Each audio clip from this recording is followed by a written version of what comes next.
क्या आप जानते हैं कि हमारे रोज के लगभग 40% काम बस आदतें होती हैं? जी हाँ, ये वो चीजें हैं जो हम बिना सोचे समझे ही कर डालते हैं। अब जरा सोचिए, अगर हम इन आदतों को अपनी मर्जी से बदल सकें तो?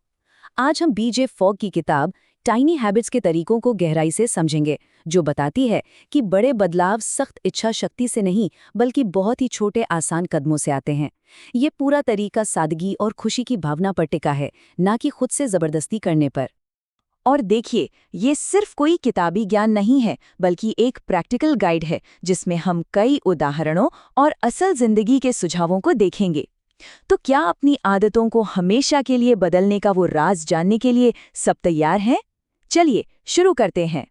हमारे आज के इस सफर में हम सबसे पहले व्यवहार के मूल तत्वों को समझेंगे, फिर आदतें बनाने का सबसे आसान रास्ता जानेंगे। हम ये भी सीखेंगे कि इस तकनीक को और बेहतर कैसे बनाया जाए, असफलता से कैसे निपटा जाए और फिर छोटी आदतों को बड़ा कैसे बनाया जाए। और हाँ, आखिर में हम देखेंगे कि आप आज से ही इसे कैसे शुरू कर सकते हैं। तो चलिए इस सफर की शुरुआत करते हैं व्यवहार के मूल तत्वों को समझने से। आखिर हम कोई भी काम करते क्यों हैं? इसके पीछे का विज्ञान क्या है? तो फॉग का बिहेवियर मॉडल कहता है कि कोई भी व्यवहार तभी होता है जब तीन चीजें एक साथ आती हैं: मोटिवेशन, एबिलिटी और प्रॉम्प्ट। मोटिवेशन यानी उस काम को करने की इच्छा, एबिलिटी यानी उस काम को करने की आसानी, और प्रॉम्प्ट वो इशारा जो आपको उस काम की याद दिलाए। इसे एक तीन पैरों वाले स्टूल की तरह सोचिए। अगर एक भी पैर गायब हो गया तो स्टूल गिर जाएगा। बिल्कुल वैसे ही, अगर इन तीनों में से एक भी चीज कम है तो वो व्यवहार नहीं होगा। इसका एक बहुत ही अच्छा उदाहरण है दांतों को फ्लॉस करना। मान लीजिए फ्लॉस करने की प्रेरणा तो बहुत है, लेकिन फ्लॉस अलमारी में कहीं दूर रखा है, यानी एबिलिटी कम है, तो आप नहीं करेंगे। अब दूसरा केस, फ्लॉस ठीक आपके सामने रखा है, मतलब एबिलिटी और प्रॉम्प्ट दोनों हैं, लेकिन आपका मन ही नहीं है, तो भी आप नहीं करेंगे। सफलता तभी मिलेगी जब इच्छा, आसानी और इशारा ये तीनों एक साथ मौजूद हों। अच्छा, अब जब हम व्यवहार के पीछे का क्यों समझ गए हैं, तो चलिए देखते हैं कि इस ज्ञान को आदतें बनाने के कैसे बदलें। और इसका जवाब छिपा है फॉग की शानदार एबीसी तकनीक में। ये तीन जादुई कदम हैं: एंकर, बिहेवियर और सेलिब्रेशन। एंकर का मतलब है आपकी कोई पुरानी पक्की आदत, जैसे सुबह कॉफी बनाना। बिहेवियर वो नई एकदम छोटी सी आदत है जिसे आप इसके ठीक बाद करेंगे, और इसे इतना छोटा होना चाहिए कि आप मना ही ना कर पाएं, जैसे कॉफी बनाने के बाद सिर्फ एक पुशअप करना। और सबसे जरूरी है सेलिब्रेशन। उस एक पुशअप के तुरंत बाद दिल से खुश होना। आप कह सकते हैं वाह, या हवा में एक मुक्का मार सकते हैं। ये आपके दिमाग को सिग्नल देता है कि ये काम अच्छा है और इसे दोहराना है। लेकिन क्या होता है जब हमारी ये छोटी सी आदत भी कहीं अटक जाती है, जब हम वो एक पुशअप करना भी भूल जाते हैं? तो घबराने की कोई जरूरत नहीं है, क्योंकि फॉग ने इसके लिए भी एक तरीका बताया है। जब कोई आदत काम न करे तो एक जासूस बन जाइए। पहला कदम, निरीक्षण करें। ध्यान से देखें कि गड़बड़ कहाँ हो रही है। दूसरा कदम, निदान करें। क्या आपका एंकर सही नहीं है? क्या व्यवहार अभी भी मुश्किल लग रहा है, या आपका सेलिब्रेशन झूठा सा लग रहा है? और तीसरा कदम है एडजस्टमेंट। एक बार में सिर्फ एक चीज को बदल कर देखें। हो सकता है कॉफी बनाने की जगह ब्रश करने के बाद पुशअप करना ज्यादा असरदार हो। फॉग इस बात पर बहुत जोर देते हैं कि सेलिब्रेशन कोई फालतू का कदम नहीं है, ये सबसे जरूरी है। ये सिर्फ अच्छा महसूस करने के बारे में नहीं है, ये आपके दिमाग को सिखाने के बारे में है कि ये व्यवहार दोहराने लायक है। जब आप तुरंत खुशी महसूस करते हैं तो आपका दिमाग उस आदत को मजबूती से पकड़ लेता है। सेलिब्रेशन कई तरह के हो सकते हैं। आप आवाज का इस्तेमाल कर सकते हैं, जैसे शाबाश कहना।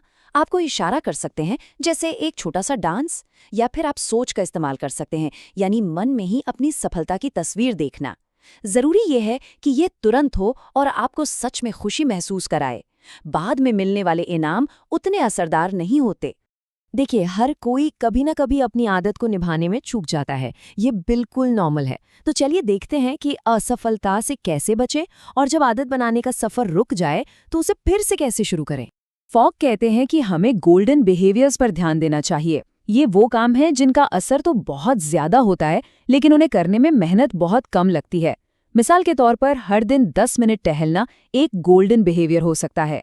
सेहत पर इसका बड़ा असर होता है, लेकिन इसे करना बहुत आसान है। ऐसे कामों को ढूंढने से सफलता की गारंटी बढ़ जाती है। जब कोई आदत फेल होती है तो वो एक डेटा की तरह होती है, एक सीख। ज्यादातर आदतें 3 वजहों से फेल होती हैं। या तो सेलिब्रेशन की कमी होती है, या व्यवहार ज़रूरत से ज़्यादा बड़ा होता है, या फिर एंकर कमज़ोर होता है। तो इन असफलताओं को एक मौके की तरह देखें और पहचानें कि कौन सा हिस्सा काम नहीं कर रहा है, ताकि आप उसे सुधार सकें। अगर आप एक जगह पर रुक गए हैं और कोई प्रोग्रेस नहीं हो रही है, तो अपनी रणनीति बदलें। आप एक नया एंकर आजमा सकते हैं। आप एक जैसी छोटी आदतों का एक ग्रुप बना सकते हैं, जैसे 2 पुशअप, 2 सिटअप और 2 स्क्वाट्स का एक सेट। या फिर बस 1-2 दिन का ब्रेक लें और फिर नई ऊर्जा के साथ वापस आएं। तो जब आपकी छोटी आदतें इतनी पक्की हो जाएं कि वो अपने आप होने लगें, तब उन्हें बड़ा करने का समय आता है। आइए देखते हैं कि इन नन्हे पौधों को एक मजबूत पेड़ में कैसे बदला जाए। अपनी आदतों को धीरे धीरे बड़ा करना है, जल्दबाजी में नहीं। आप या तो उन्हें ज्यादा बार कर सकते हैं, जैसे दिन में 1 बार की जगह 2 बार, या आप उनकी अवधि बढ़ा सकते हैं, जैसे 1 पुशअप से 5 पुशअप तक, या फिर आप उसमें एक नया स्टेप जोड़ सकते हैं। बस याद रखें, हर बदलाव इतना छोटा होना चाहिए कि वो आसान लगे। कभी कभी हमें बाहर से भी मदद की जरूरत पड़ती है। आप अपनी आदत के बारे में किसी दोस्त को बता सकते हैं, ताकि वे आपसे पूछते रहें। आप कैलेंडर पर रिमाइंडर लगा सकते हैं, या फिर एक चार्ट बना सकते हैं और हर बार आदत पूरी करने पर एक स्टिकर लगा सकते हैं। ये बाहरी सिस्टम आपकी अंदरूनी प्रेरणा को मजबूत करते हैं। फॉग का सपना सिर्फ व्यक्तिगत बदलाव तक ही सीमित नहीं है। वो इस तरीके को स्कूलों, कंपनियों और यहाँ तक कि सरकारों में भी लागू करना चाहते हैं। जरा सोचिए, अगर हम सब अपनी छोटी छोटी आदतों से इस दुनिया को एक बेहतर जगह बना सकें तो ये तरीका एक शांत क्रांति की तरह है, जो छोटे छोटे कदमों से ही शुरू होती है। तो हमने व्यवहार के विज्ञान को समझा और आदतें बनाने की कला को सीखा। अब सवाल यह है कि अपनी यात्रा कैसे शुरू की जाए। आप अभी इसी वक्त शुरू कर सकते हैं। बस 3 कदम उठाने हैं। पहला, अपनी कोई रोज की आदत चुनें जो आपका एंकर बनेगी। दूसरा, एक बहुत ही छोटा सा काम चुनें जिसे आप उसके ठीक बाद करेंगे। और तीसरा, एक ऐसा सेलिब्रेशन डिजाइन करें जिससे आपको सच्ची खुशी मिले। बस यही शुरुआत है। अंत में बस एक सवाल, वो कौन सा एक छोटा सा, लगभग ना के बराबर लगने वाला कदम है जिसे आज उठाया जा सकता है? क्योंकि याद रखिए, वही छोटा सा कदम आने वाले कल को पूरी तरह से बदल सकता है। इस पर सोचिएगा जरूर।